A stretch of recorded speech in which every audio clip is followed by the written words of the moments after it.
What's going on, guys? John here again with Top Light DJ, and today's video is going to be technical but simple at the same time. So as you can see behind me is a 10 feet by 6.5 foot LED video wall. We've done a rundown on how to connect this and all the cables, data cables, power cables, but now I'm going to do an in-depth, if you would, how to set up your controller to showcase your LED wall and get them all configured and of course in synced. For the most part, when you get your LED video wall, when you just turn it on, you plug in an HDMI source, you have all your ports and data cables on. It's not going to be configured. So I'm going to show you a quick rundown how to do that. So what we have here is the CMS260 from NovaStar. I have not connected any of the data cable, which is what you see here. So keep a note, this video reflects on if you've already assembled your LED wall like so, have your data cables going in the direction you choose. In this case, I have them going from right to left, my right at least. On your screen, it's going to be going from left to right, but the data cables outsourced are going to be coming out from this side. So on your view, the right side of the screen. So that's what I have here, a top row and a bottom row. What I'm going to do now, go ahead and turn on your NovaStar first, and what you're going to see is the factory settings. The factory settings are going to be 128 by 128 as you see here. And in this case, we have a P26. And if I'm not mistaken, the P26 parameters are 192 by 384. So what we're going to do is pretty much connect the data cable source now. So the top row, double check, the top row is going to be my port 1. You'll see that in the back of all controllers. You're going to see port 1, 2, 3, 4. You're just going to go in order. And then my bottom row is going to be port 2. So now what I've done is essentially connected the data source from the controller to the LED screen, and I have it connected to a laptop. So what you're going to see now is a screen that is not configured.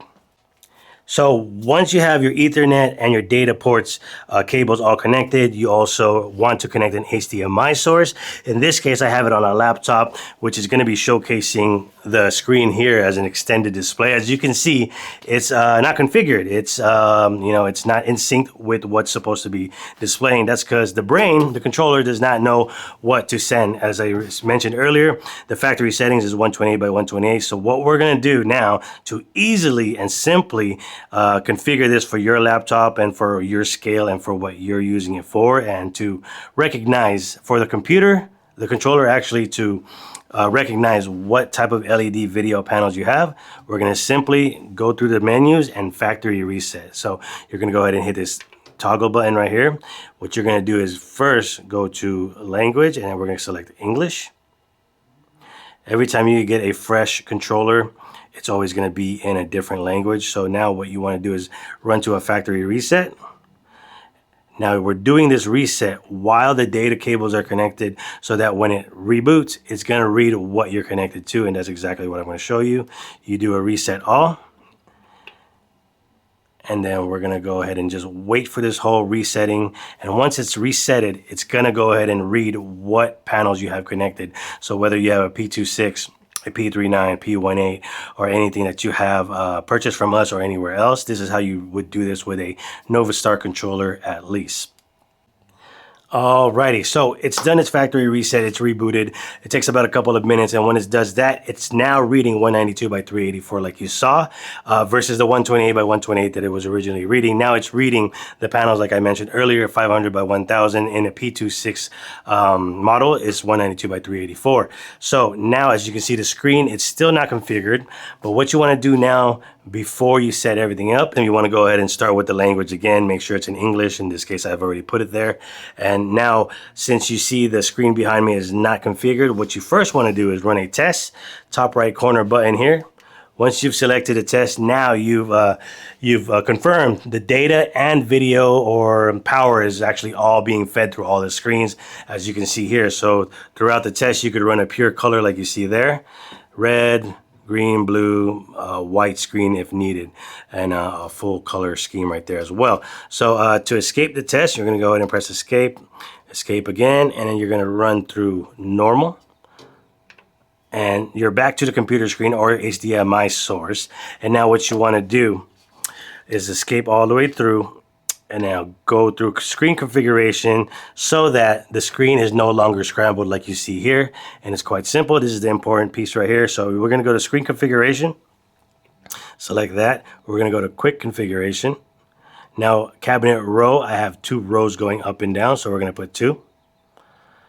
And then select again, and then we're going to go scroll down to the column. I have 6 columns.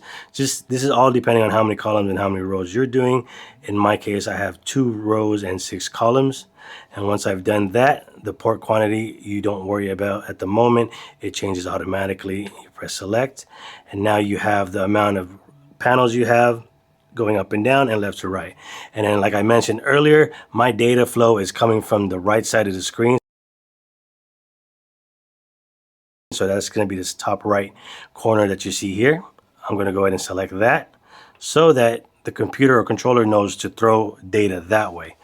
And once you've done that, you pretty much successfully did the screen. As you can see, it's only in this portion right here, but don't you worry about that. You press a single button here called scale, and that will automatically scale your HDMI source to whatever you're running, in this case a laptop. Press scale, and there you go. I now have a full complete screen of the LED video wall. As you can see, I have video already playing. The computer background's already there.